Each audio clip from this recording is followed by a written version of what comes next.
You want to grow bigger buds, avoid rookie mistakes, and to see yields that you only see in pro grow rooms? Today I'm unlocking cannabis grow secrets that'll take your grow from decent to dank, including some of the most common mistakes and pro tips that'll save you time, money, and frustration. Let's grow smarter.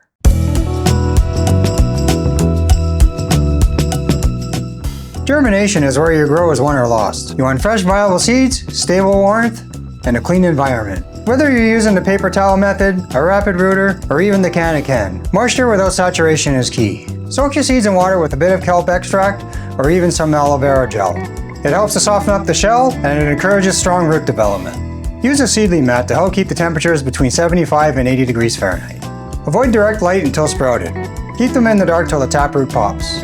Avoid opening the paper towel constantly. Every time you peek, you risk contamination or drying them out. Once the seedlings are up and moving, veg is all about building strong roots, thick stalks, and a dense structure. This is the time to top, train, and shape your plant to help prep for the heavier flower stage later on. Tip: use silica. It helps to strengthen the cell walls and helps the plants to become resistant to pests and disease. Start low stress training LSD around weeks 2 to 3 by gently bending the main stem and tying it down to spread the canopy early. Introduce beneficial microbes like Recharge or Great White to increase nutrient availability and root health. Avoid nutrient overload. Start at 25 to 50% and increase slowly. Watch for signs of stress. The plants always speak and let you know what's going on. Lighting is your grow engine. More than nutrients, more than airflow. Proper light intensity and spectrum drive growth and yield. In veg, you're looking for the blue light of the spectrum, 400 to 500 nanometers. This will help the plant be compact, have bushy veg growth, with strong stems and tight internodes. Once you hit flower, now you're starting to look for the red spectrum. In flower, the plant is looking for more red light, 650 to 700 nanometers. This will trigger flower and promote dense buds. Use a bar meter or light calculator to dial in correct light distance and DLI, daily light integral. Consider adjusting spectrum or dimming during early flower stretch to help control height. Flip the flower only when your canopy is trained and filled, not based on the calendar. Avoid letting your plant stretch from weak light. You'll lose yield and risk toppling branches later on. Healthy roots equals healthy plants. When it's time to transplant, do it before your plant becomes root bound or stunted.